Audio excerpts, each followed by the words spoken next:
Welcome to the 3Haunted podcast, where we bring you all things horror, supernatural, folklore, mythology, and all things that go bump in the night. What's up, everybody?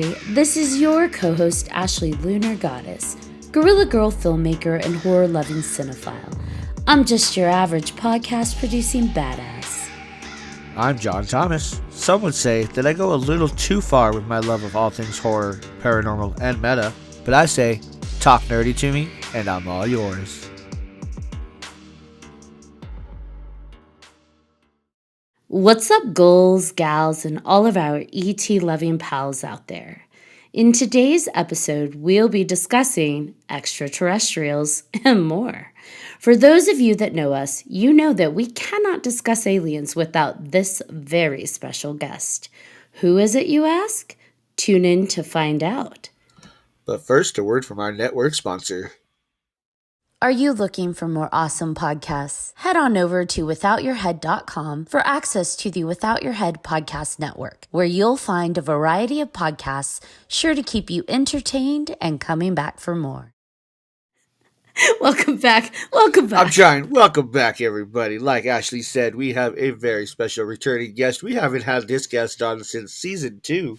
Welcome back, Mr. David Gunn. Well, thank you very much for having me back. It's a pleasure to be here.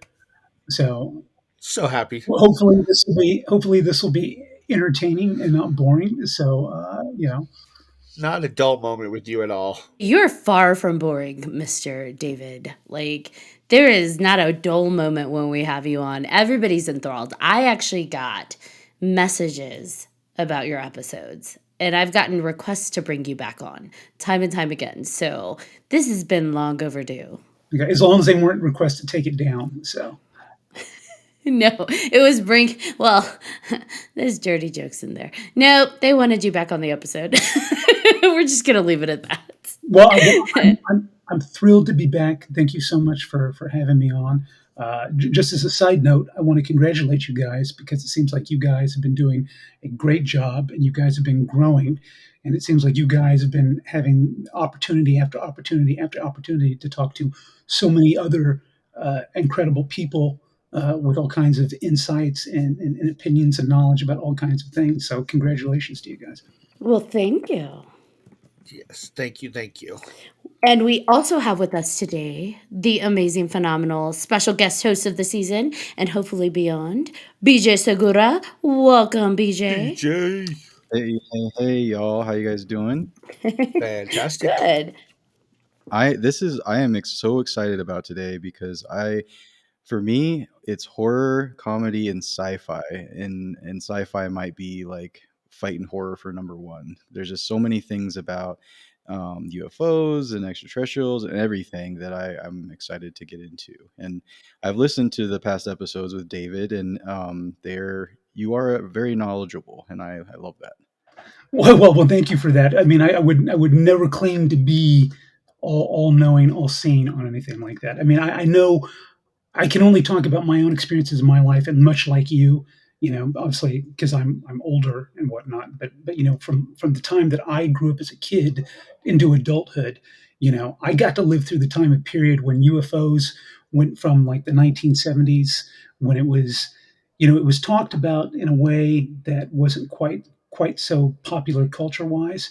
But then I got to see all of the changes going from the 70s to the 80s to the 90s, and then in the 90s, when we get the X-Files and things like that, then all of a sudden, UFOs and popular culture then begins to explode, and it then takes this whole new course into quote unquote disclosure and stuff like that, and then into the present day. And I'm sure we'll probably talk about all kinds of aspects of that, but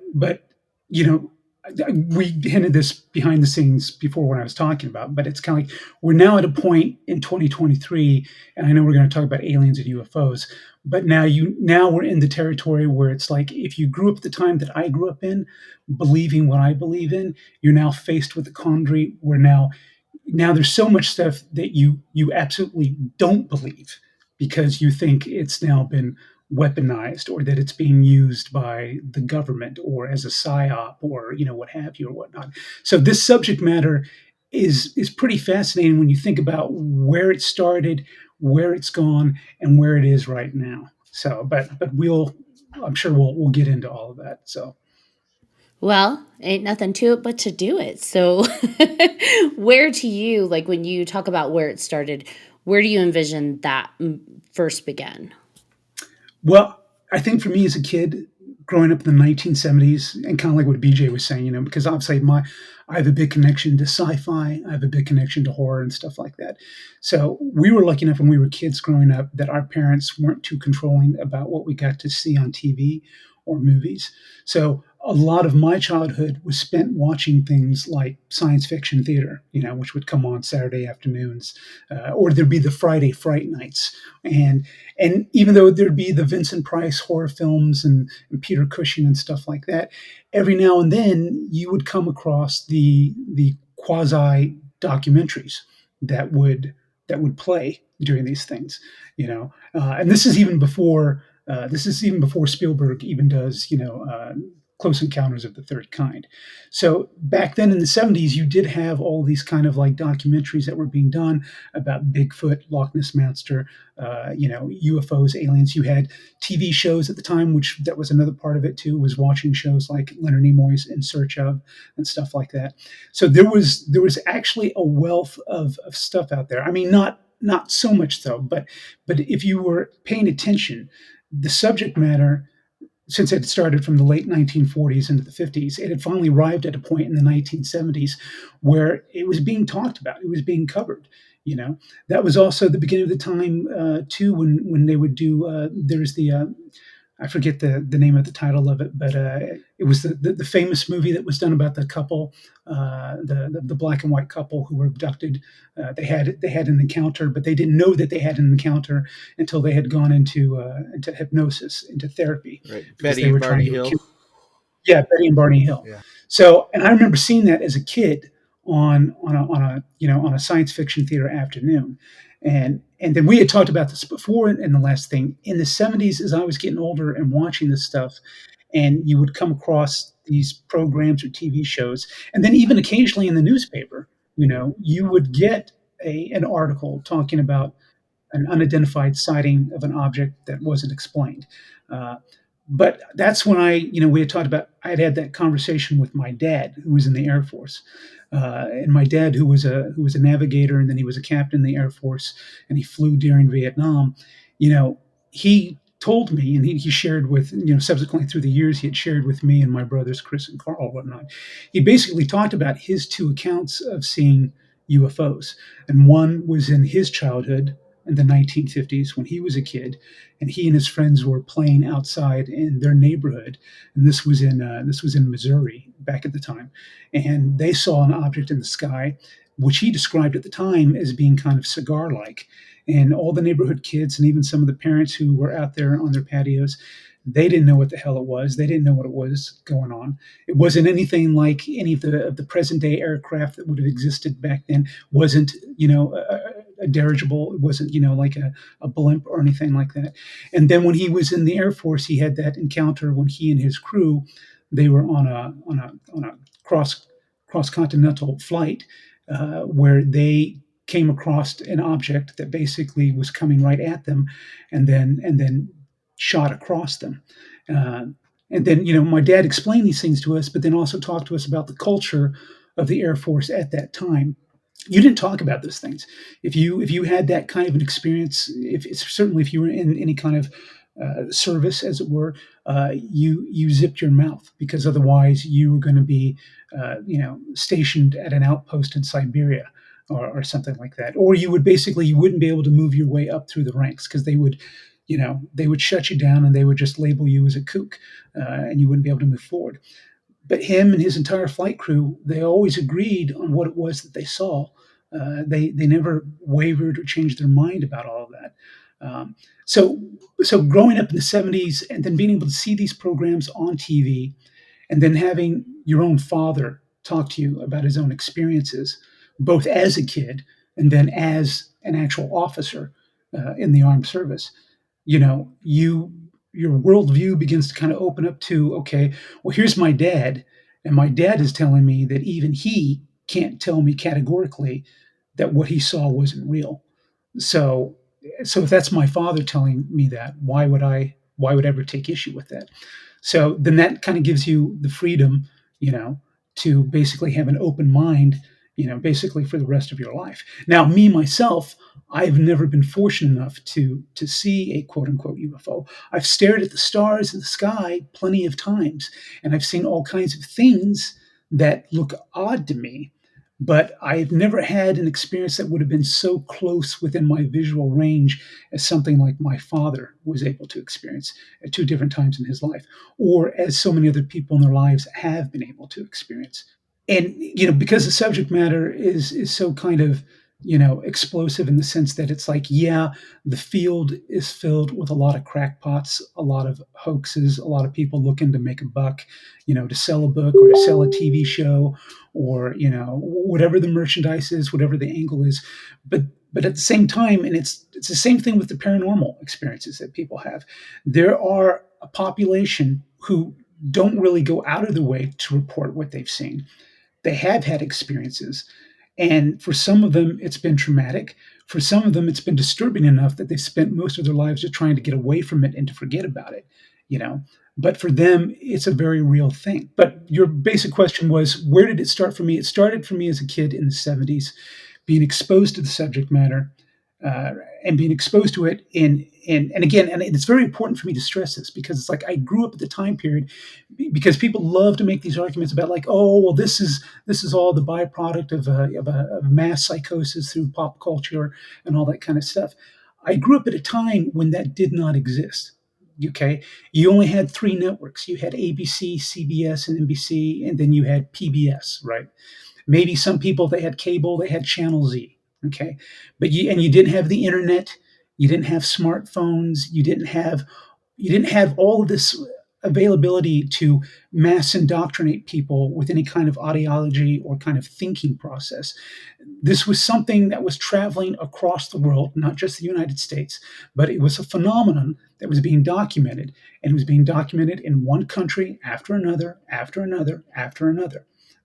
So it was a serious, legitimate thing, even though our own governments at that time always wanted to shoot it down and always want to try to label it as conspiracy or to label it as being nut jobs and whack cases. But through Freedom of Information Acts and the things that have happened in the past years, we have discovered just how honest our government is about so many things, right? So we now know that the subject matter was a serious issue, even for our government, even back then at that time. But hindsight is 2020, and I'm able to embrace that now. But I didn't know that in the 90s. I didn't know that in the 80s or the 70s. I only knew what I was drawn to in terms of the content because I was listening and watching and reading about people's accounts, people who weren't fame hungry. Again, they weren't looking to get a TV show or a podcast or any of the things that we take for granted now because they didn't exist. Something happened to them. And in some of those cases, some of those people suffered detrimental effects, right? So like unexplained radiation burning, right, to their skin and things like that. So these are not people who are looking to get a free ride.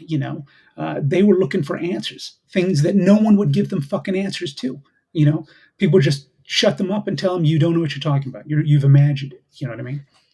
I don't think I've ever heard you swear on this podcast. Well, sorry. I love it. That's amazing. Do it again. No, I love it. Welcome, David.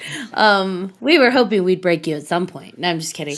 Pretty soon, it's swearing, and you went with like the word.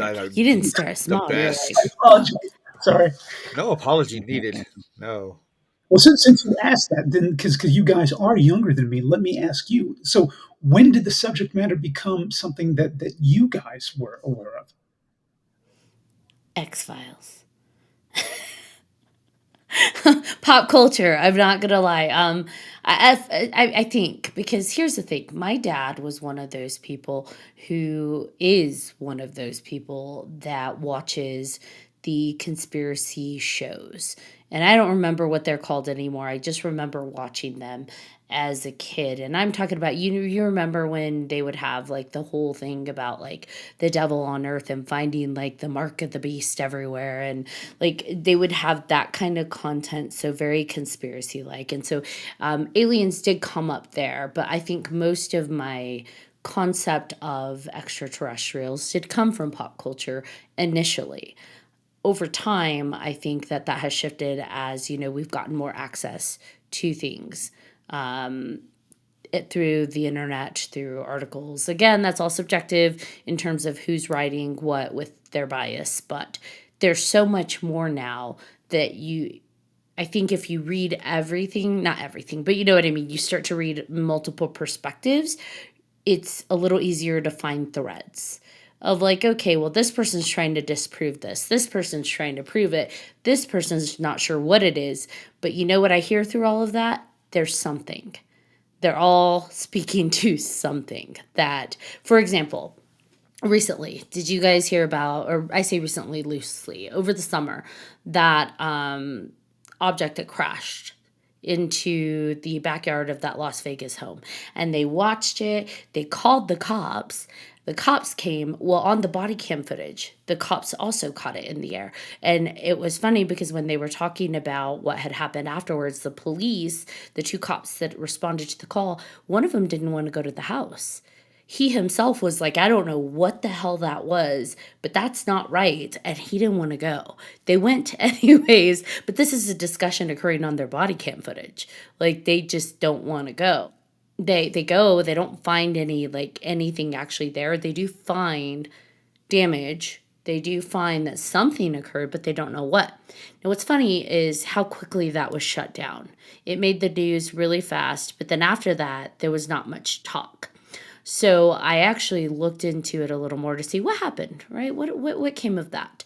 Because that's a big deal in terms of, we have police saying, we don't know what it was, but it's probably nothing. And then you have these people saying, no, we saw something come out of this. It was like 10 foot tall, wasn't sure what it was. We saw it. We didn't want to leave our house. We called the cops. So doesn't really feel like a hoax, right? It feels like people that saw something come in their backyard that terrified them, and they did the first thing most people would do. They called 911. And what I found interesting is when I looked it up afterwards to see what came of that, it turns out the police department actually put up cameras in that person's backyard for a little while to see if anything came about of that, if something revisited or whatever. Just what is it? What is interesting is you don't hear, did they find anything? Did they not find anything? That's like the last thing that's reported, is they put up cameras. That's it. So for me, I read all the articles about it. You get the different perspectives of what the cops are saying, what the people are saying, what others believe. And somewhere in the middle, you think something crashed that wasn't there when the police got there. That's not nothing, right? Like, that's something. What it is, I don't know, but it's something. Enough for the cops to be able to want to put cameras in this person's backyard. And you don't hear anything about it. And for me, I get a little like, maybe I channel my dad a little bit, and I'm just like, who silenced who? But it's interesting stories because we start to see more and more and more of that since the internet, since more people started being able to voice what they thought. They're starting to feel comfortable reporting what they see. Because to what you're saying, David, very similar to the paranormal community. A lot of people see stuff and don't talk about it. They're not going to report it. They're not going to go on a podcast. So there's a lot more out there being experienced than people are aware of. And I love your analogy that that's probably what's occurring with this too. A lot more people experience things and they just don't talk about it. Because one, you're deemed crazy. Two, no one's going to believe me anyways. And three, how do I prove it? And so they just don't say anything. I love with the Vegas one that they called the cops. Because then you have the body cam footage. For better or for worse, you have these cops, like, you can hear the fear of the cop that's like, I don't want to go. I don't want to go over there. Whatever I just saw, like, I don't want to go. So that's not for nothing. And I do like it more and more and more. Us laymen, us regular people are able to connect with each other to start talking about those things.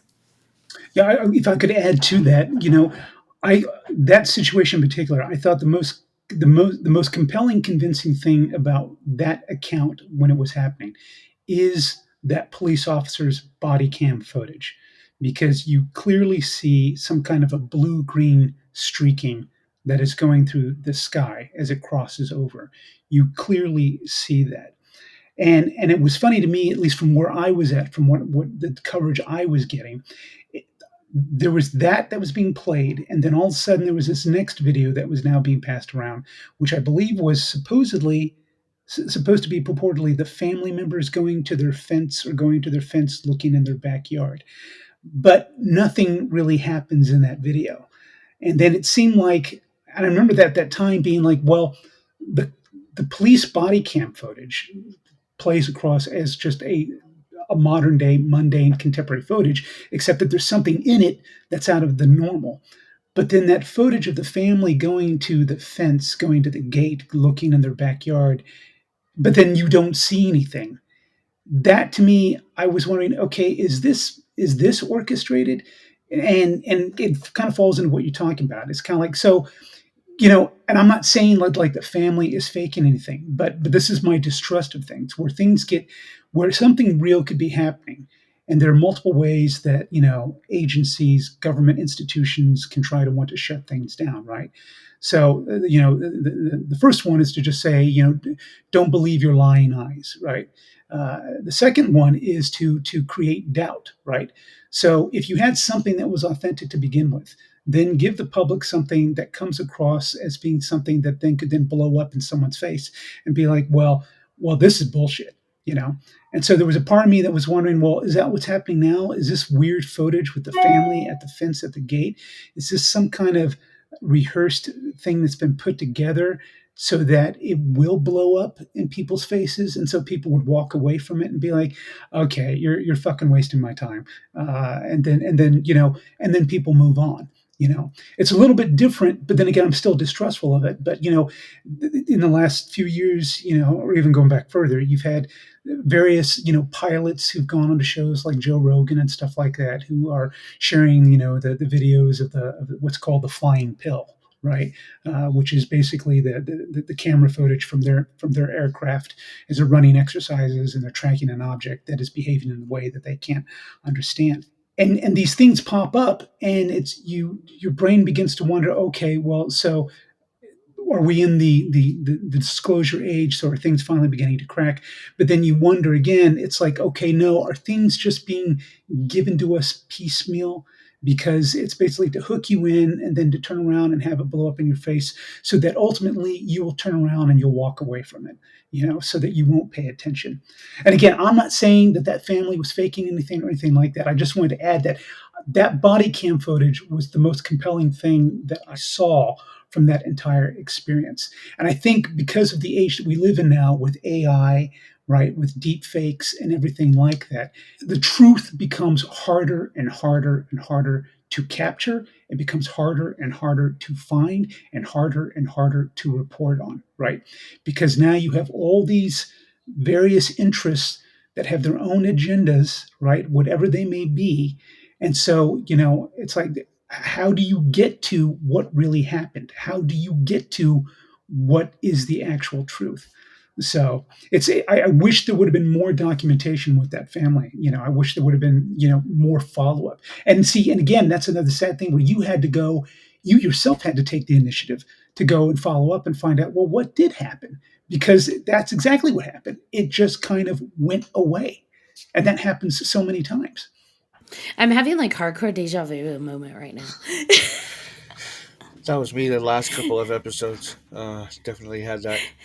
But no, I mean, going back to your uh, original question, or Ashley's question, or whoever's question, if for me it was definitely in the '80s when I became aware of it. Obviously, I was growing up, and they had the shows like Unsolved Mysteries, and Unsolved Mysteries didn't usually do like aliens and ghosts and stuff, but there were a few episodes every once in a while where those would pop up. And then the movie Fire in the Sky came out about Travis Walton, and that piqued my interest right there. And his story and everything else. So that got, my interest a lot better. And yeah, I just been following it ever since, pretty much.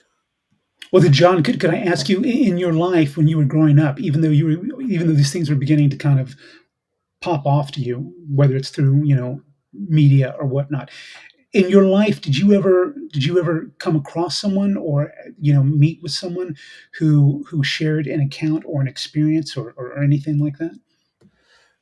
It wasn't until like the '90s when I had an experience with my friend in his backyard, and I'm sure we've talked about it, about the big red cloud that we saw in the backyard. It was totally dark. It was nighttime. It was like midnight, 2 o'clock in the morning, and we're just outside sleeping on the trampoline and just looking at the stars. And all of a sudden, there's this big, and the best way I can explain it is like seriously a big red cloud up in this. It was like the size of Texas. It was huge, and it was there for a little bit, and then all of a sudden it just disappeared. Like you blink and it was gone. I don't know how something that big could show up that quick and then disappear that fast, but it was there for probably a good 2 or 3 minutes and then gone. And when you were exposed to it, at what point do you feel that like something touched a nerve with you, where you were kind of like, okay, this isn't just sci-fi. This isn't just Right. something to pretend. This could be something. I don't know. It was probably because it scared the shit out of me. I was like, I don't know what that is or where it could be, or who knows. I mean, poisonous gas at that point. I had all kinds of weird theories in my head, but obviously it wasn't poisonous gas because we're still here. But yeah, it was just, I don't know, the most weird thing. I was like, did you see that? You saw that, right? Like, I had to make sure somebody else saw that because my friend didn't want to say anything. He's just like, yeah, I saw that after I finally asked him. And I was like, okay, that's something that actually happened. That's real. Okay, cool. Now what do we do? Like, how do we figure out what that was? And that's when the internet was just starting out, and I wasn't smart enough to try to, go figure all that out. I wish I would have, to see if more people had seen it. But you see, but if I can add to that, for you, like what your perspective right there, where you just talked about, it's like the internet was just starting out. The funny thing is even before the internet existed, there were actual people dedicated to researching this field. There were people who were looking into this. There were people who would get together. There would be groups of people who would get together. You know, this is kind of like in some ways, it's kind of like before we had the Comic Cons, right? If you go back to Star Trek, the TV series, right? Those are some of the first conventions, right, where fans of that show got together. So there were community get-togethers of people, like-minded individuals who were coming together talking about these topics, right, even before the dawn of the internet and the information age and stuff like that, you know and it was probably easier to treat it all as a joke back then, right, because people didn't have access to information, and I think you're right. I think right about the 80s and 90s is when a dial gets flipped, and all of a sudden it's like now the floodgates open, and everything starts to trickle through. So, BJ, if I could ask you, for you, when did it all start? Oh man, so many places I can go with this. So you guys talked about your family, your fathers, and talking about that. And for me, me and my dad would watch the Cosmos, with Carl Sagan, right? So Yeah. that was a big influence. Just listening to his voice, right? Like he had such a great voice, and just the things that he would get into. It was very very interesting, and obviously based in science. It wasn't always because a lot of the times when you talk about aliens and everything, it's sci-fi, it's fiction, right?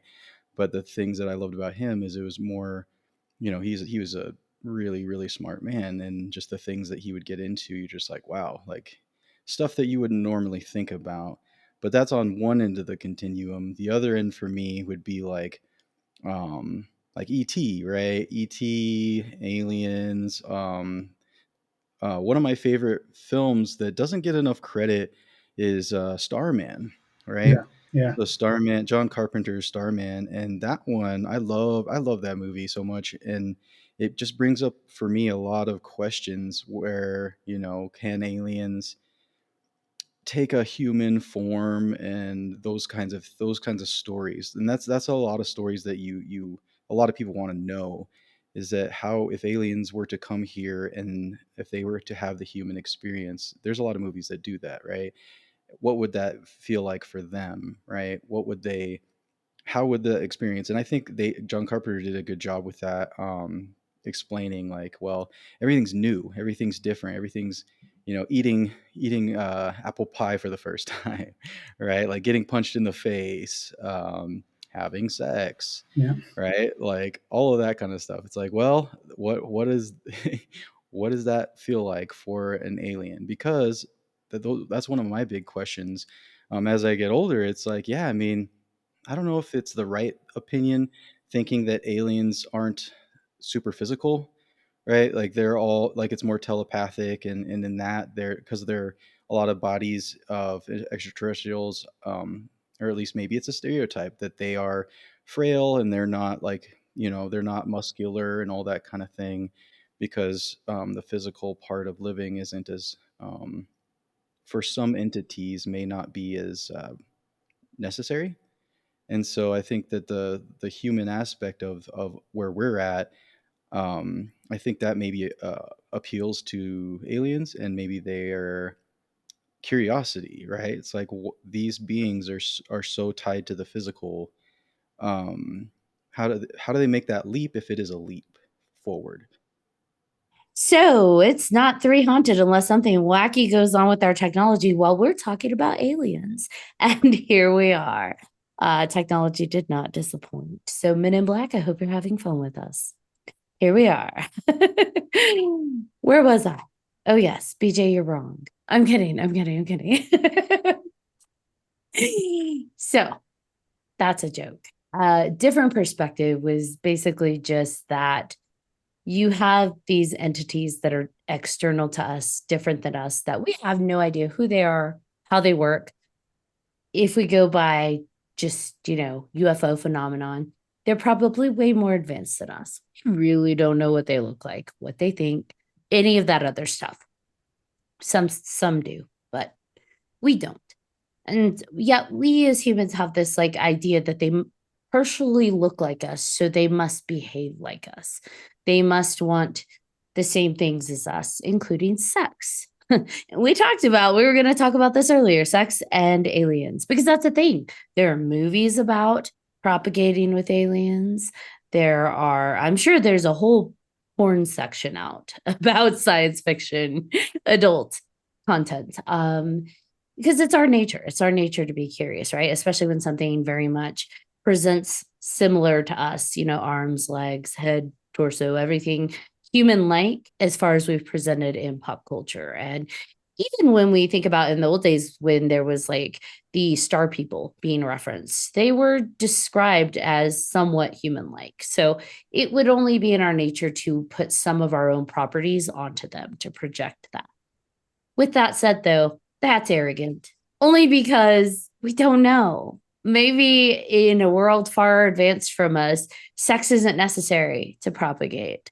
And maybe nerves work differently, so sex isn't even pleasurable. I don't know. I would assume it is, but that's on Earth. That's how we evolved on Earth. Nerves for survival, pleasure to serve biological functions. We've separated from that a bit because we don't necessarily need it as much, so we can have sex for fun. Like David just laughs. I mean, it's true. Sex used to serve a different purpose. Now it's fun. We can all agree. Yeah, go sex positive. But that's not necessarily the case for other species. Because I think about it in terms of, we don't do that with animals, right? It's not like, I wonder if a cow wants to have sex. Some states might. This mostly don't. I was gonna say some states do. But it's like assuming, well, maybe a cow wants to have sex with the people too. Like, maybe. But I think maybe not. And so this idea that like aliens come to Earth to experience what humans experience, it's like, do they even care?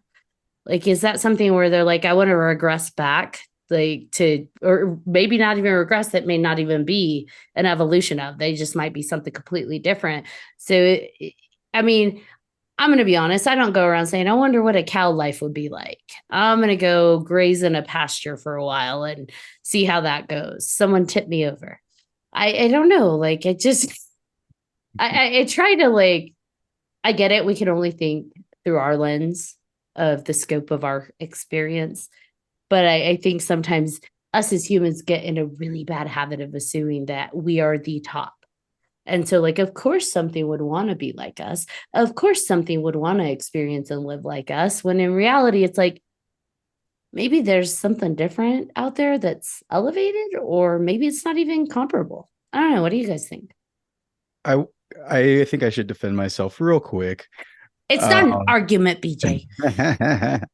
well, no, I agree with you that it is arrogant to think that aliens would look at us, or even like some of them don't even care that we are even around, right? Like the whole thing. It's like we're ants, whatever. Like we're not, if we are, aren't as civilized or whatever you want to call it, elevated or as it but yeah, so I was just thinking more of like a science project, right? Like what, like if they were interested in our species, it's like, because that's the thing about like with Starman and like all the other movies that have that, it's like they're learning, like, and that's the other thing about those movies that maybe that listening to you is a good point, that we're under the assumption that they don't understand our species like at all. In those movies it's very like foreign, right? It's very like, oh, we don't know what apple pie is. We don't know what food is. We don't know what like cars are. And maybe they know a lot more than we think. And I think that's also maybe an arrogance as well. Like why would they be so clueless? Like if they are interested in us and they have all this advanced technology, you would think that they would probably know a lot of our stuff better than we do, right? It's like all these stupid humans, if they would have just done this, their cars would have been flying by now, like idiots. Like I don't know. Like I just think, Seriously. yeah, so it's just fun. I like, I that's the thing about aliens, is that there's so much that you can, there's a infinite possibility of anything, that of different kinds, different, maybe they're us from the future, all of that. And I'm here for it. I just hope we can find out in our lifetime, and actually meet some. Okay, so you talked about like the aliens coming to experience like the human experience in movies. Have we ever had one where a human wanted to experience like the aliens way of like, because that's something I would want to do. Just to Avatar? get, I guess that's as close as we're getting, but like, I would definitely want to do something like that. I think that would be cool.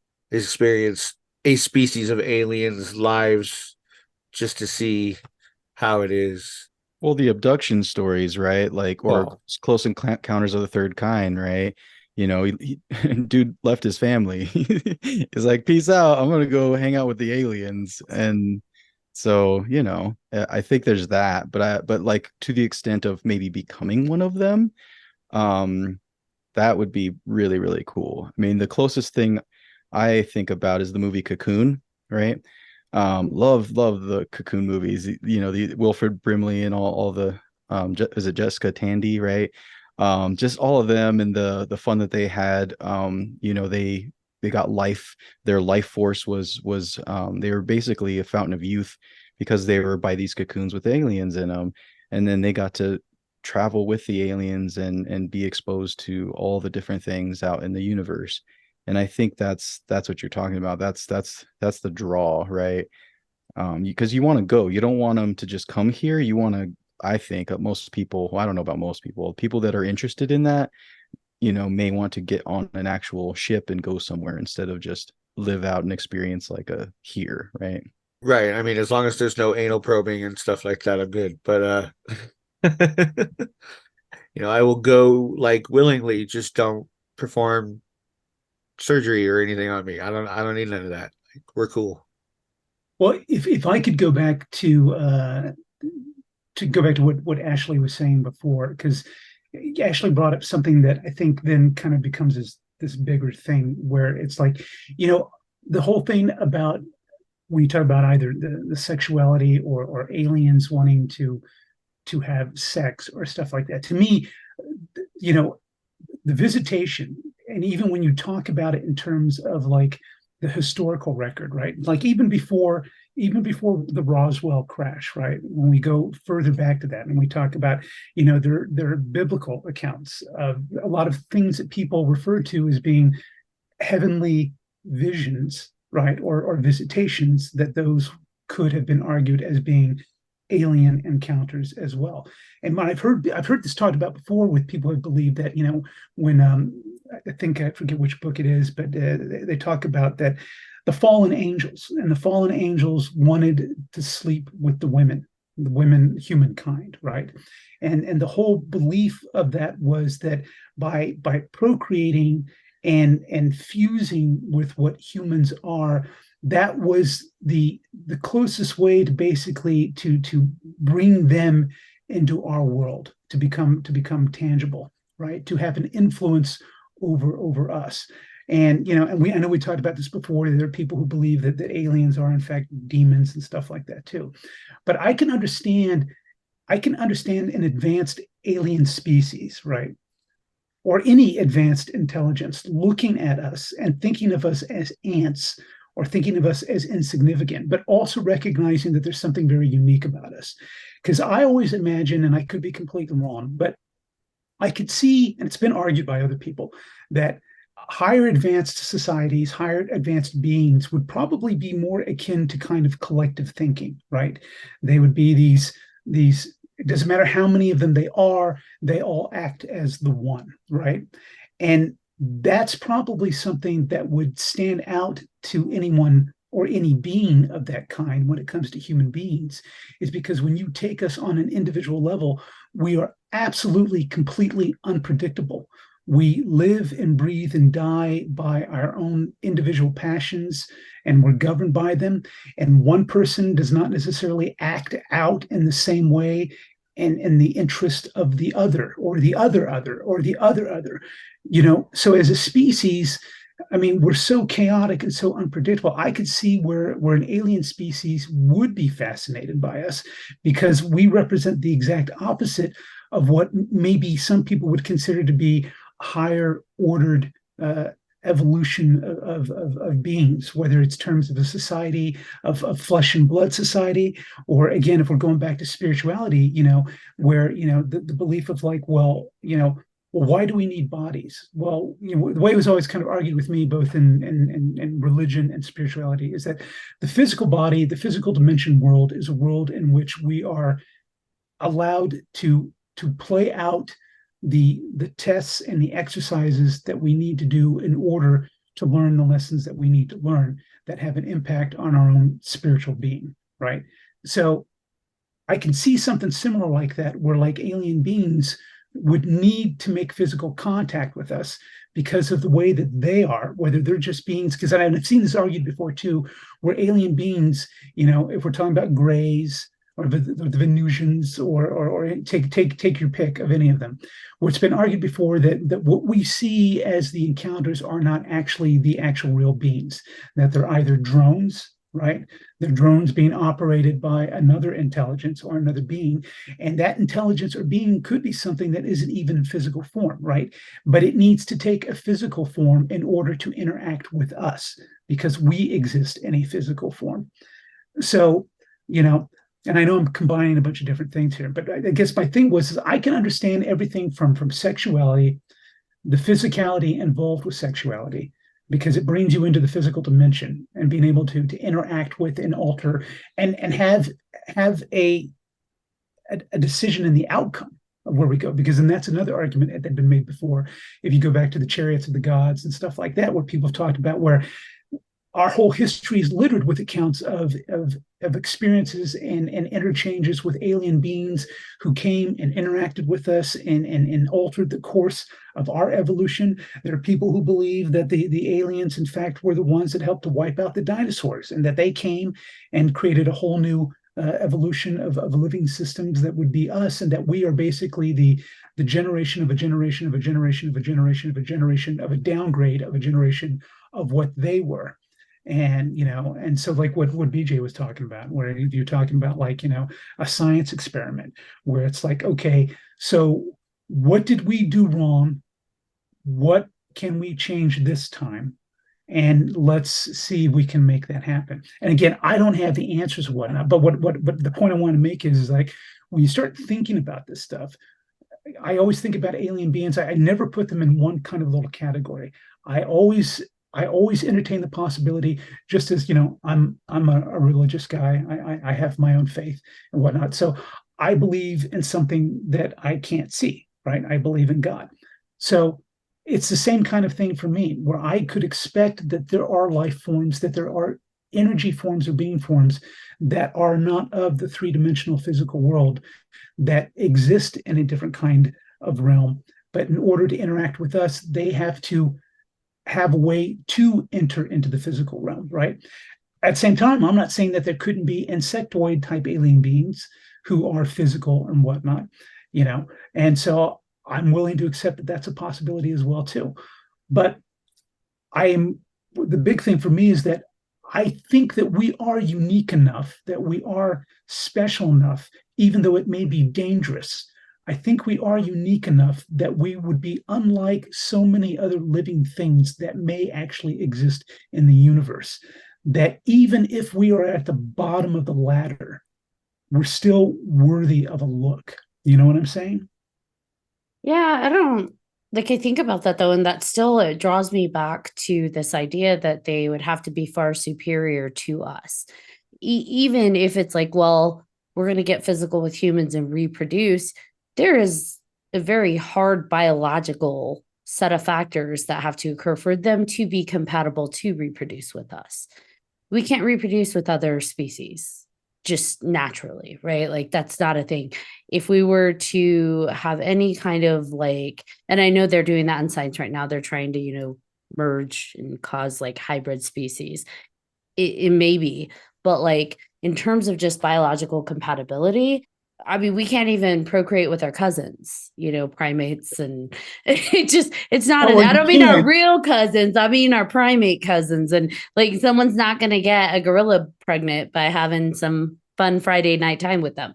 Like there has to be a very concrete level of compatibility for reproduction. Now, to your point, maybe it's a drone. Maybe their science is so far advanced they can send a drone thing out and get us all knocked up, and there we go. Or sorry, Ashley, or if they already knew what our DNA was, if they already knew what we were because they had a hand in what it was that was being created, then you could assume, okay, maybe they have the technology, they have the ways where if they need to interact, join with whatever, however you want to call it, that they would have the technology and the ability to do that, So Well, I I had a guess second part to that too, was that this, I guess for me, the thought process that flows into, they either have the technology, or I think BJ or someone was hinting at this, they actually are us. They are a form of us, in which case that compatibility is there.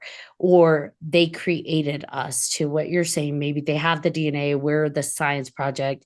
So let's go God, right? We're created in God's image, according to the Bible. Maybe there are, if we go through that thought process, maybe we were posited here. Some people believe that like aliens strapped us here. And maybe that speaks to why we have crazy evolution in like small amounts of time, where we're able to just leaps and bound improve in technology, mental capacity, and growth, because maybe we just weren't ever actually of this earth. I don't know. There could be so many reasons why, or to your point, maybe they reproduced with us at certain segments to speed up that enhancement.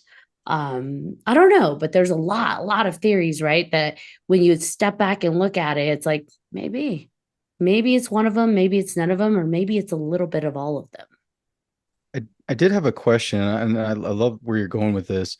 With all that said, do they care about our existence and enough, and do they invest in us? Those, I guess that's those are the questions. Like, are we enough for them to want to do all of that, right? Is it, or to even come back, or is it just kind of like just drop off the DNA, let them figure it out. We'll come back. If they're still there, then great. If not, they didn't get past the part where they destroyed themselves, then great.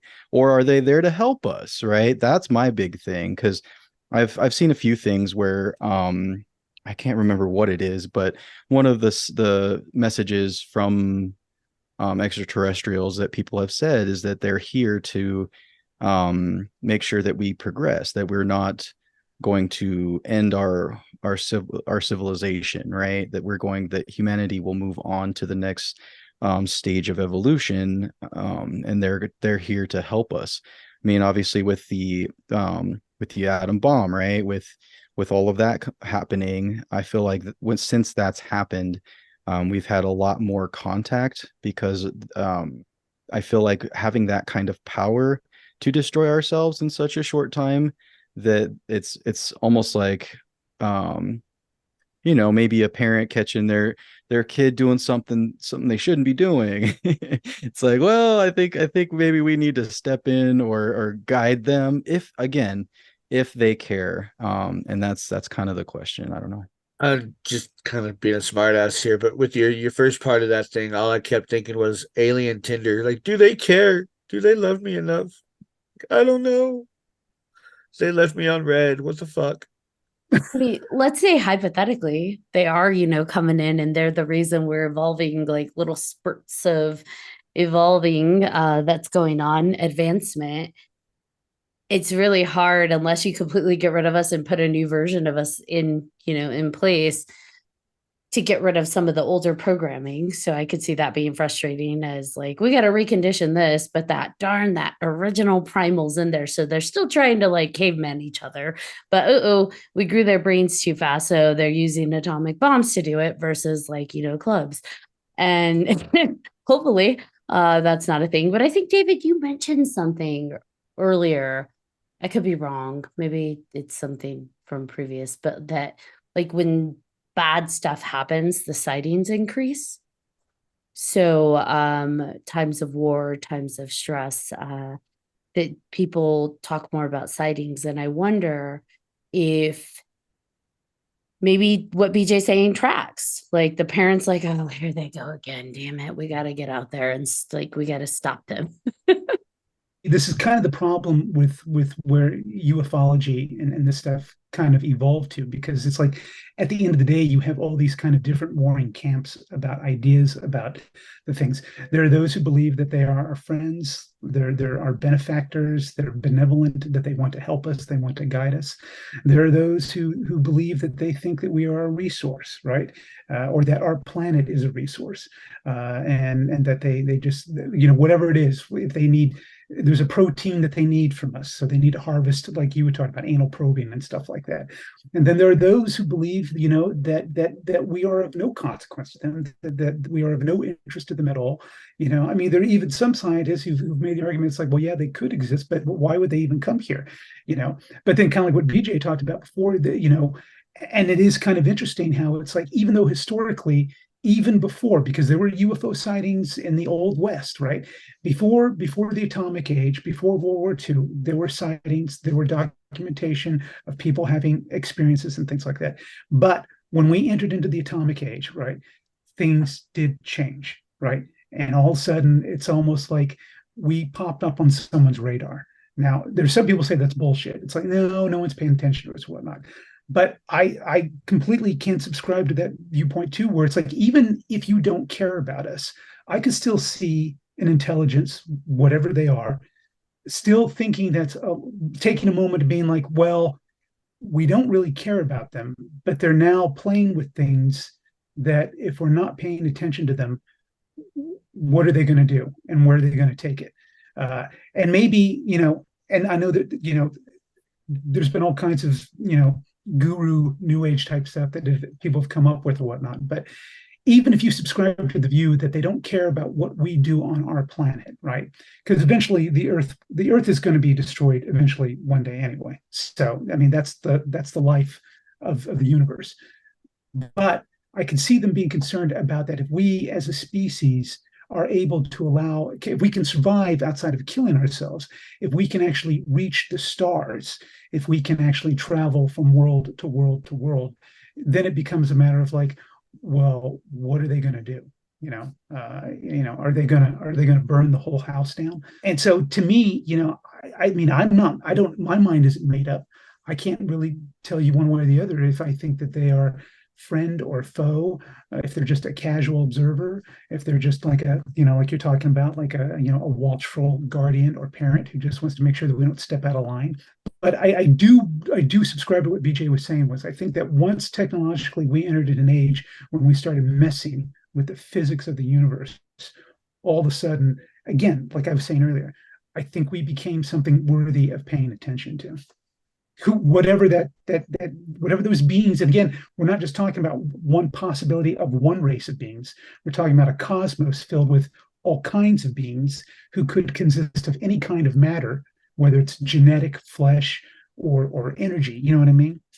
You know what I found interesting is that, like, the whole thing with the weather balloons being shot down and stuff over the US, that UFO sightings went down because our government said that they were going to start shooting things down. They put out an official statement that was going to be the process of things were flying in our airspace that was unaccounted for.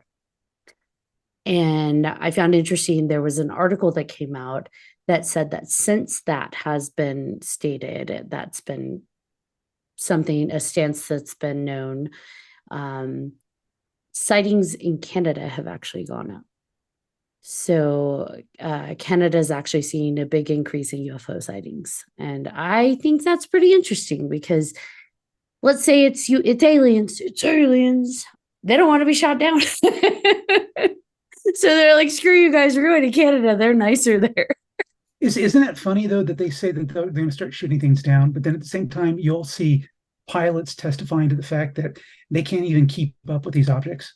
They can't lock onto them. They can't, they can't even maneuver next to them. So it's like, so which is it?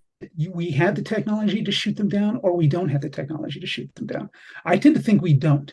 I think, even if you believe that Roswell truly happened, I could see that being a scenario where at that time, if there was a species that was here, they may not have been fully aware of what our technology is.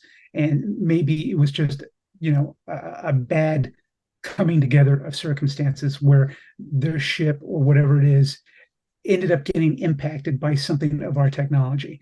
And so it was a lucky moment for us, an unlucky moment for them. But I tend to think that if we're talking about real technology that may exist, I find it hard to believe that we really have anything that could stop them from doing anything that they wanted, especially if they could travel the entire universe. You know what I mean? I would agree with you, but then I would disagree with you as well, because that's maybe assuming that we don't already have their technology and are using it, right? Because there's a lot of things out there saying that are saying that the UFOs that we see it's our government, they're testing stuff that has crashed, that has gotten down there, and now we're using it and trying to put it to, obviously it's very secretive, but it's more weapons, right? Maybe that's what they're doing. That's what I mean. The pessimist in me is like, yeah, the government's keeping all that state. They have the technology, they have that, and they're starting to understand it, but they're not doing it for the right reasons. And I'm not sure what those would be, but still, it's if they are able to shoot down something with Independence Day, using their own technology against them, like flying their ships and going into the mothership and that kind of thing. Like if like that kind of idea, I think is pretty interesting because the stuff that we're seeing, is it aliens, or is it us using their technology that fell here 100 years ago or something? Yeah, I don't disagree with you at all, BJ, because it's like then you start talking about guys like Bob Lazar, you start talking about Groom Lake, Area 51, and then the whole concept of that, that we did have that technology, and then the aerospace industry, they co-opted the technology, began backward engineering all the technology, but then all that technology then began to become warehoused by the industrial military complex. and it wasn't being used for the betterment of anyone, but it was being used to keep the machine going, to have the advantage, right? Because war is good, war is business. So so I don't dispute any of that. So in that regard, you could be right, where it's like if we did take some of that technology, and at the same time that you're using it to get the edge on a foreign country, you could be using it to get the edge on whoever it was that deposited it to begin with. So, I mean, I completely can accept that too. That technology is not restricted or limited just to flying. So I imagine it's to tracking as well. So if we were able to get our hands on that and reverse engineer that, I mean, it's possible maybe our government can already track what's up there. And so they already know. And it's just a matter of, that's probably dangerous to then say, like, hey, we're going to shoot whatever's up there that's not supposed to be down, because that's an open threat. But I don't know, who was the threat to? Was it to a rival country, or was it to someone else? I have no idea. But hypothetically, if our government can track that, I mean, why would they ever tell us that? Like, guys, we could track alien stuff and it's out there, it's up there, we see them all the time. Instead, it's what they did to maybe your to pilots and your dad, David, which is don't talk about it or you lose your career. We already know it's up there, you don't talk about it. Yeah, and that was the rule of thumb for the longest time. I mean, it probably wasn't until maybe probably towards the end of the 1990s when you started to get away from that, where you had quote unquote whistleblowers or guys coming out and sharing their accounts. Now, obviously, the son of the officer who first reported the Roswell crash, before the story got changed to it being a weather balloon or whatnot, his family, they were telling that story for the longest time. But generally, most officers, personnel, they didn't. They stayed in line. They did not deviate from the program, right?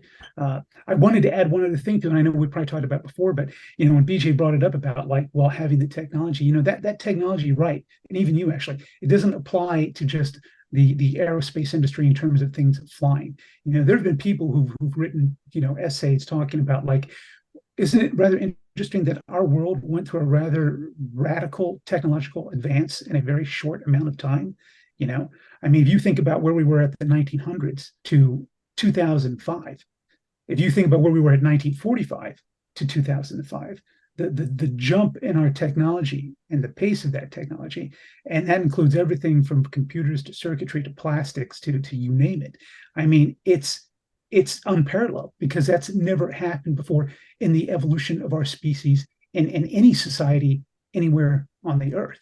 So the argument has been made that it's like, well, we have technology and we have gotten technology before, and we have applied that technology to a multitude of things, and not just aerospace, but all the other practical applications that we have in our lives today. I think that's super interesting. If you just think about humanity and why is it the big question, why are we pushing forward so quickly? Why is it that technology, our advancements in everything, why is that such a goal for us as a species? Like, why are we investing so much into technology and all of that rather than other things? Like, is there something about our DNA that pushes us to these things and I don't know why. Like, I don't know if it is something, maybe it's in part of something that was put in us, alien DNA or something, that, or if it's just, I don't know. It's just an interesting thing to think about. Like, why is it specifically that? Because that is one thing that we have just gone forward and forward and forward. Like, we still have really bad ideas, politics and all these other things, but technology has it's gone forward quite a bit, like you said. So I don't know. I agree with you. I think we as humans, we've always had a spirit of exploration. We've always had a spirit of the journey, of going forward, searching for something, So I think that's always been with us. But like what you're talking about now we're being paralleled with a technology that's moving at a pace faster than us. That's moving at a pace where, I mean, I tend to believe, I could be wrong, but I don't know if we can put put the genie back in the bottle again. You know what I mean? So I feel like, there are things that are out of our control, right? And again, were these seeded from technology that we were given to? And then, and it's not like we were given to it as in like aliens came down and landed and then they gave it to all of humanity. If you believe this, their emissaries had contact with emissaries of what we would assume to be our governments, right? So, our governments are institutions that have their own vested interests, not necessarily the interests of the people or humanity at large, right? So if technology was shared, if technology was imparted, for what purpose and for what reason? I don't think it was for, Mother Teresa imperatives. You know what I mean? I think it was for privatization within the government, for the goals that our governments, no matter what country it was, that our governments would have had at that particular time in history, right? Because before aliens or after aliens, and even if you don't even think aliens exist, the big dilemma on our planet is the simple fact about us coexisting with each other, right? So the elephant in the room is who's going to kill who when, right? So and the game plan is, well, what technology can I have to either stop that or save myself or keep it from happening? But again, going back to the technology where we are at right now, and are we pursuing something that's for our betterment? Was it seeded into us? Again, I don't know. I don't know if that was given to us by an alien being, if it was given to us by God or whatnot. I believe I believe that's a unique thing about us, which is another thing why I believe that if we're going to have this argument, not saying that we're having an argument, the ones that people do have about whether aliens do or don't exist, it's always, well, why would they give a fuck about us? Why would they care about us? And my thing is, it's like, well, I do believe that we're crazy enough, we're chaotic enough, we're unique enough that we are probably not like anything else in the fucking universe. So I can understand why, if it's a robot or an alien or an orb of light that's operating on a completely different plane of intelligence, I can understand where they might stop and take a second look at us, But now, and I know we're going on to different tangents here or whatnot, but it's like when you bring up the thing about the technology, now you have to ask, is it an issue? Will we even be here for them to even come back and check us out? I don't know that we will. So, But I mean, isn't that where our technological jumps have been going? Even starting early on, it seems to all be movement related. We have cars, we have planes, we have spaceships. Like it all seems to go towards exploration. And so maybe that step is not being here, being somewhere else. Maybe we're on that journey more than we realize, be more like them, if that's them, if them is traveling out into the universe. But the other question is are they out in the universe? Is that our concept? Or is that something that's reality? Because maybe they're not even of here. Maybe they are dimensional beings that go between dimensions and we're only on one. And that's our next jump, is actually through dimensions versus through space. Or maybe that's 3 jumps from now. We're going to go to space, then we're going to go through dimensions. I don't know. But I think it's exciting because, to your point, government gets hands on technology and they're probably way more advanced than we realize, but so do people. Contact, if it's happening, also occurs with non-government entities. We've had people come on and talk about that, their experiences and interactions directly with beings. So not, I saw something, but hey, something talked to me, something got me, something took me. And that's not nothing. Because we, like you said, we've seen that emerge even before it was, I want a podcast, I want to be famous, I want a TV show. People individually that are not in government positions are being contacted. And for what purpose? Maybe it's putting, not all your eggs in one basket. So if I give it to this group of people that seems to be leading, but I'm also going to drop it here, here, here, and here and see what happens. Maybe that's how we get people like Elon Musk. I don't know. He's crazy. Well, I accept all of that too. To me, it's like, even again, going back before the 90s, you had the breakthrough of hypnosis being used on multiple people's accounts to kind of have a breakthrough about what their experience was, to get to the bottom of what kind of a trauma it was that they were experiencing, right? A lot of those cases were about people having nighttime visitations, having lost time, right? People, waking up in places that they don't even remember getting to, and then even during that period and towards the end of that period, you were also having the things that were starting to happen where people were going to doctors and trying to find out why all of a sudden they feel like an object embedded in their skin, right? And then those things, they go see a doctor, and the doctor would try to remove it and have it analyzed. And in some of those cases, some of those samples magically disappeared. In some of those cases, they did get analyzed and they were determined to be some kind of a mineral that they couldn't quite determine what it was. But you're right. A lot of that stuff was going with people who were not a part of Project Blue Book, who were not a part of the United States government or the Russian government or the French government or any government. These were just everyday, ma and pa, your average Joes, people living their lives who were in the middle of wherever, living their life, and then all of a sudden they have some kind of an experience. So, but again, it's interesting to me, and that's why I'm so distrustful of the modern age, where it's like, you have competing narratives, right? So in my mind, the way that I think, I'm always thinking about everything all at once, right? So I totally recognize why governments would want to take control of an alien narrative and make it seem like they're in control, and make it seem like, well, they came to us and they talked to us and we made a deal, so you don't have to worry about anything. But then you have the other reality where people are like, well, wait a minute, I was in my farm in Nebraska and this thing came down out of the sky and I found myself on board and no one fucking informed me about some kind of agreement. I didn't agree to that. That experience happened to me. I didn't have some interchange with anyone. That was against my will. You know what I mean? So, to me, in my mind, I tend to believe the latter. I don't believe that the government is in control of anything. I mean, I believe they're in control of their own narrative. I believe that they can be in control of when to use these concepts, to use this possibility in any way that could benefit them, right?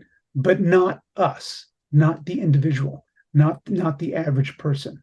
So I tend to believe the decades and decades and decades of private individual accounts of people who've had their own experiences. Some of them have been good, some of them have been nightmares, but I find all that far more convincing and compelling.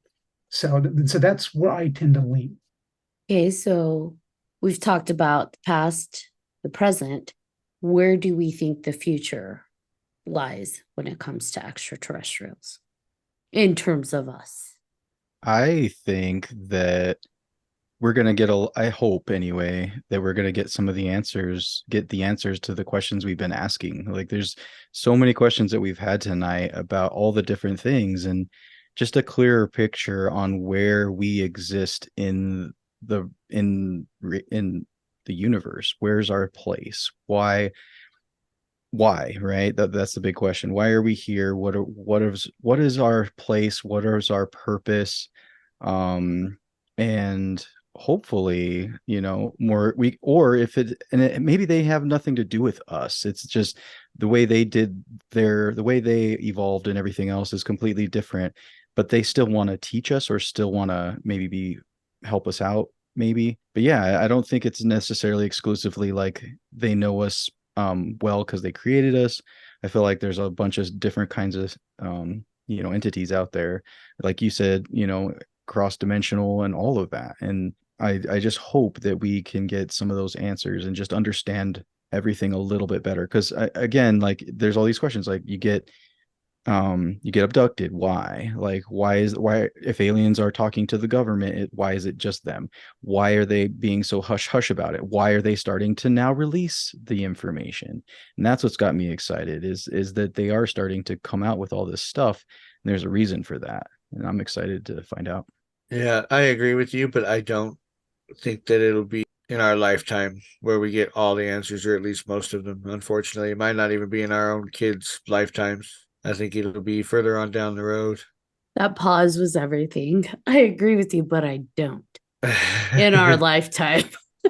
I had accidentally muted my freaking thing again too. That was why. Like, interesting place to emphasize.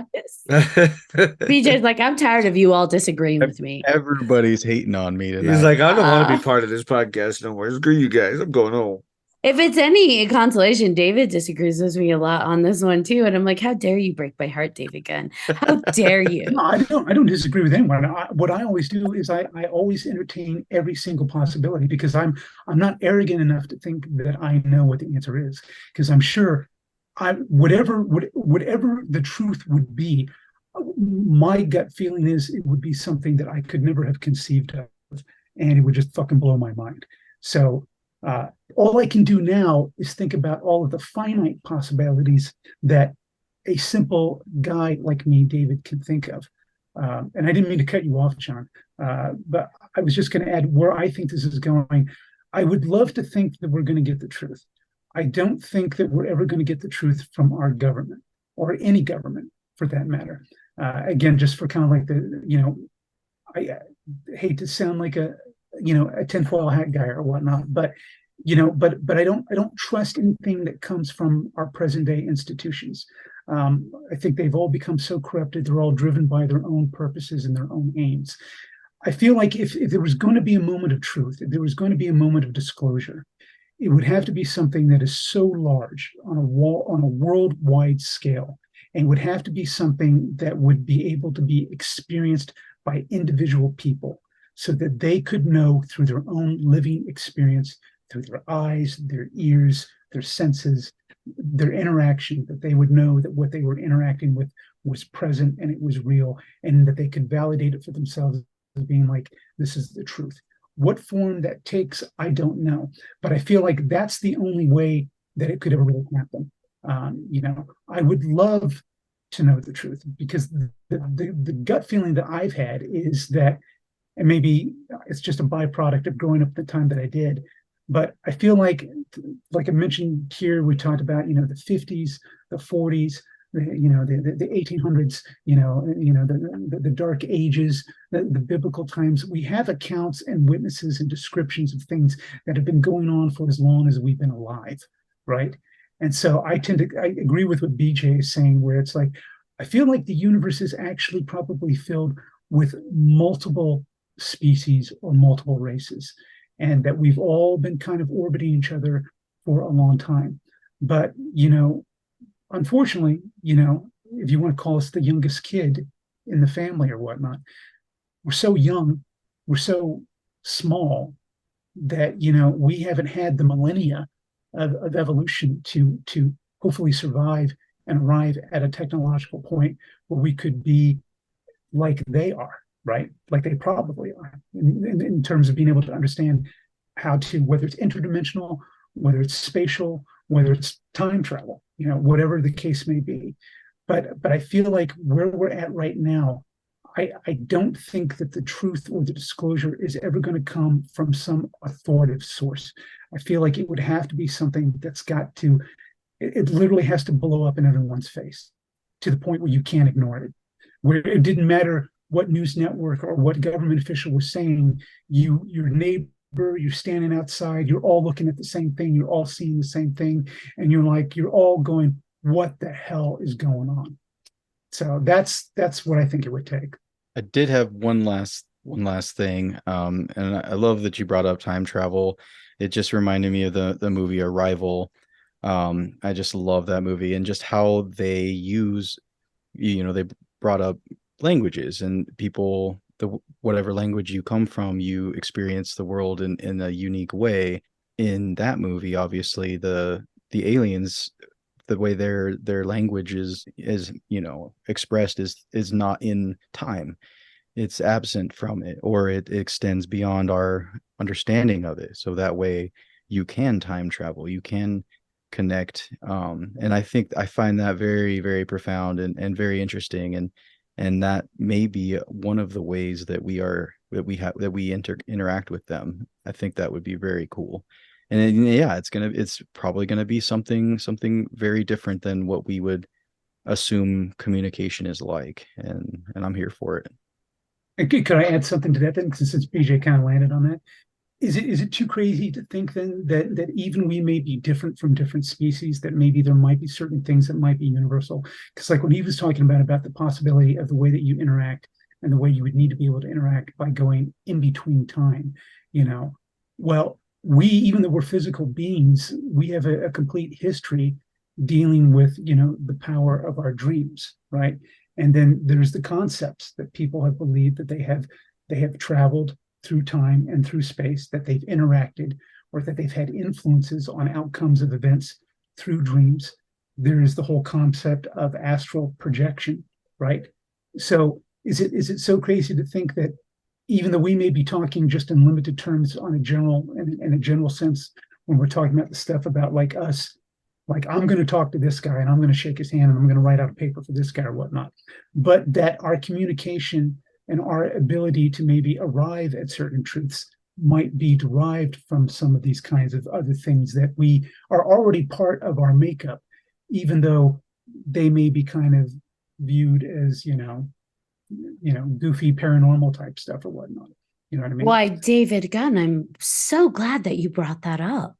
We just had an entire episode about astral projection and the dream world, and potentially how maybe we're trying to communicate with beings in other dimensions, like potentially aliens, in the wrong way. We're trying to talk to them in a way that we communicate in our waking world, when in fact they may exist in a different space that we're not utilizing quite yet. We all know our brain isn't completely utilized at its full capacity. And so when we go into those states of, deep sleep or halfway sleep, like sleep paralysis, and states of meditation, that perhaps that is in those spaces where we're actually able to communicate with beings of other dimensions or other planes or whatever you want to call them, extraterrestrials. So we might actually just be trying to find the wrong way to communicate. And that is, I love the serendipity of this coming up again and coming out of a different person who has nothing to do with, other individuals. The fact that these thoughts and these ideas of potentially utilizing dreams and the dream world is surfacing. I think that for me, at least, I keep getting like when people keep bringing up dreams, because John, correct me if I'm wrong, that's becoming a very common theme, this lucid dreaming aspect and this idea of what we can do while we're asleep is becoming a theme. And I'm paying attention, universe. I'm paying attention. Absolutely. Yeah, and you were talking about you both were talking about having deja vu. And for me, dreams happen. I've had a few dreams where, I would have deja vu and it would be like a dream I had that I remember having months ago, right? Or I would dream about a tiger. I'd wake up, turn on the TV, first thing I see is a tiger, like weird little things like that. And yeah, I would love to explore that deeper. And I hadn't really even thought about the dream world and connecting with other entities that way as much. So that's really interesting. I think that's cool. All right, the next person that has a lucid dream or sleep paralysis, I need you to try it. Try and communicate with aliens. Let me know how it goes. I've never had sleep paralysis. So, I mean, I've had some crazy dreams. So I've had crazy dreams, I've had crazy nightmares, but I've never had sleep paralysis. But in all the stuff that I've consumed in my entire life, the physical dimension and being able to explore and communicate and contact is one part of it. But then the other part of it is, again, if you want to call it dreams, you want to call it the subconscious, you want to call it the mind, if you want to call this the alternate dimension, right? I've always believed that, okay, well, then that's a possible tool for communication as well. And I bring it up again, not just in the sense of a supernatural sense of like a communication tool to contact a demon or anything like that, but like what BJ was talking about, like, well, what if this facility might be one of the common things that we might have with another species, in terms of all the things that they can't do, that they don't do. Maybe that is because people talked about before that they believe that alien beings probably have no use for a quote unquote verbal language, right? So then that would kind of imply an implied telepathy. or the kind of communications, whether it's clicks or sounds or whatever you want to call it. So, you know what I mean? So I just feel like, the door is completely open with how, we could make a contact, have an experience, and communicate. But at the same time, I'm also, and again, I know this sounds a little bit bipolar, but it's like you have to bear in mind that it's like that leaves it open for the possibility of anything. So, so it's like, am I talking to an alien? Am I talking to a demon? Am I talking to my id? You know what I mean? So I will say this. You touched on earlier that aliens potentially, there's this concept that they're not an individual mentality, they're a collective consciousness. With that said, if they're a collective consciousness, maybe in that space where we're asleep, we shut out from the individual and we connect into that collective consciousness. And perhaps that's how we're able to communicate with them. We're able to tap into whatever that is because maybe we are an extension of them somehow. Or maybe that's just where that exists and we tap into that plane when we're in those specific states of sleep. But it's exciting to think about, right? Well, and let me qualify this. I don't necessarily believe, it's not my belief that they all operate and act and think as a collective. But that's again like what you talked about earlier, where so much of the things that we talk about are influenced by all our quote unquote experts, right? So our scientists and people of higher thinking have implied for years and years and years that advanced societies or advanced civilizations would evolve to a point of a higher level of thinking where the individual is no longer important, where everything is based upon the collective. So I entertain that simply because they bring it up. That doesn't mean that I believe that every alien race is like that. There could be alien beings or races, whatever they are, physical or energy, whatever. Maybe they are just as chaotic and crazy as we are. Maybe they are individualistic. Maybe they have members of their own that they can't control. I don't know. I think that's a possibility too. The truth is usually something that either completely shocks you or surprises you. So I think the big thing is as long as we're all open to the possibilities, that's the important thing because obviously we have no idea what is happening in our universe and who is contacting us until we experience it ourselves. That's all we have to go on. And that's the hard part. That's the hard part, but it is fun. That's what's fun about it. And that's why science fiction, watching a lot of different TV shows and movies about all this stuff, it's a fun way to explore all these different questions that we have. And yeah, like for me, The Expanse, the TV show, is one of my favorites just recently because of the way they attack or they go after the scientific way of space exploration, politics, and also introducing aliens into that kind of existence, and it's fun. yeah. I mean, I forget the name of the movie, but there's a great movie that was made about the cattle mutilations, right? And in that movie, when they're talking about the cattle mutilations, it's implied that it's alien beings. You kind of stumble onto the fact that it's the government doing experiments. So again, it's this whole thing where it's basically dealing with the concept where our government is using the concept of aliens. They're using the cattle of various ranchers from across the United States to do experimentation on biological weapons, but they don't have the right to do that. So they're doing it, covertly. And so they're using the guise of alien beings. So again, and that is a thought process that has played out with people. There are camps who believe that. Linda Moulton Howe, who's done a lot of coverage on the cattle mutilations throughout the decades, but she's also talked to lots of people who report saying, no, I did not see a black helicopter. I know exactly what I saw flying over my field, and it was not a black op helicopter. But like what BJ was saying, that's probably one of the great things about at least the realm of sci-fi, whether it's movies or TVs or whatnot. And some of it is crap, but some of it is good. And it's the idea that we can play out these possibilities that we're entertaining about what could be or what couldn't be. Yeah, I think that ultimately, though, no matter how far back you go, from at least written record, whether it be through pictographs or otherwise, we as a human species have in some way always felt there's something bigger out there more than us.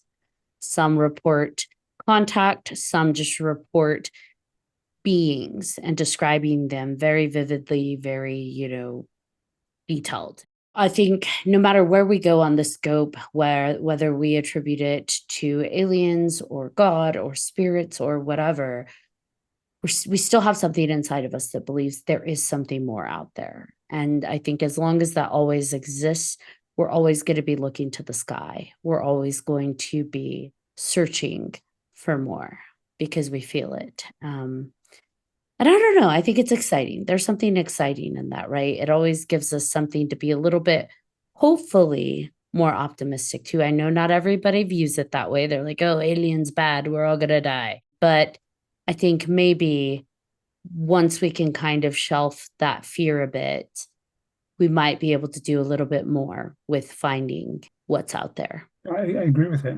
And I think what you're talking about there, when you're talking about that not everyone views it as a positive, I think that's where you get like a lot of our, some of it's been quite good, but you get a lot of our science fiction plays out that way too. And I think a lot of that is basically when we're talking about aliens coming to destroy us. I think sometimes what we're really talking about is we're talking about us destroying ourselves is what we're talking about. You know, I was just going to add, I didn't know if BJ had seen the movie or not. BJ, have you ever seen Communion? I have not. Okay, all right. You should see that movie. There's a scene in that movie that always freaks people out, and it's a gray alien head peeking around the corner of a cabinet.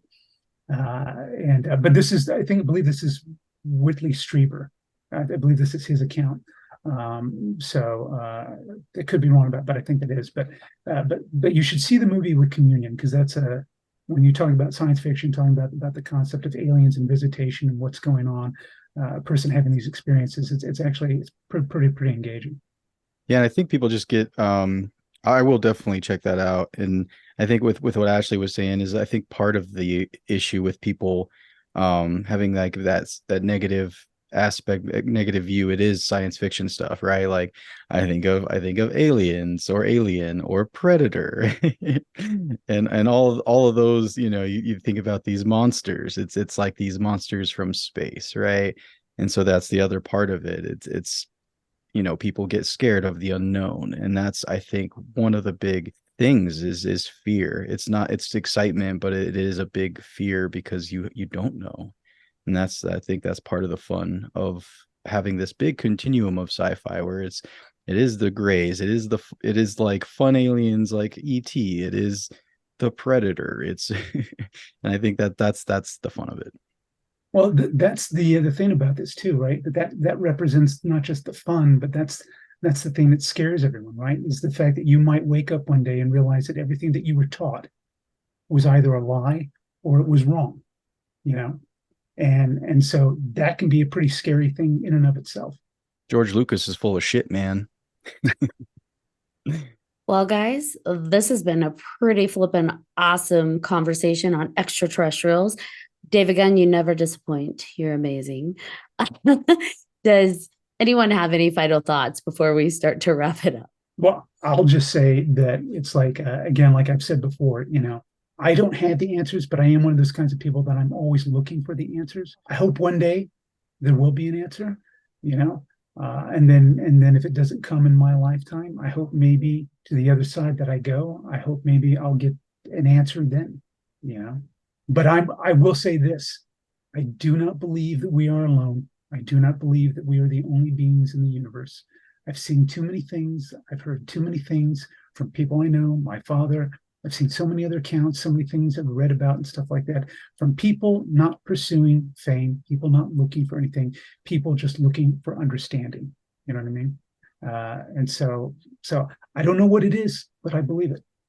BJ, you kind of like froze there for a second there, buddy. I didn't know. I guess it was my turn. I am hoping for you guys and for if you guys do come across some extraterrestrial things in the news or any other stories, I would love to hear it. I think even maybe the listeners, if they come up with anything, if they find stuff, I think communication is super key for this kind of thing. It's super interesting.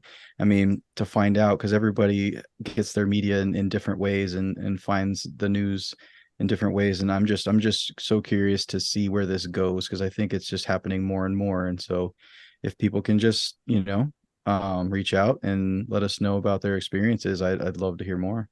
I totally forgot to ask this. Has anyone been paying attention to, and does anyone have any thoughts on the supposed Mexican alien bodies? Supposedly they're hoax and they're llama heads. That's the last I heard. Or read. I don't know how much is like, that's government releasing that. So Yeah. So you never know. But at least that's the last thing I heard about that, was that they're old llama heads created into these alien bodies. yeah, Yeah. I had a good laugh. So Although, to your point, the discrediting, there has been more and more and more coming out from Central and South America about UFOs being reported. So with that, I kind of wonder if this is a misdirection on all of these increased reports. Exactly. I do pay attention to all the stories that come across, and I watch them and I listen to them, and I do a lot of what you just said, where I basically try to figure it out. I try to balance it out, and then I have that little voice in the head that's like, is this a misdirection? Is this a psyop? What is the advantage of doing this, and who benefits from it? So for me, my last thought would be, stay curious. Anyone that's listening, present company included, stay curious, stay looking to the skies, stay listening to yourself. Don't give up that independent thinking. All stories are going to come out. Every story has a different bias. Try and find the thread, try and find the common denominator, and really see what you find. I like the idea of staying curious, staying open to what's out there, because we don't know.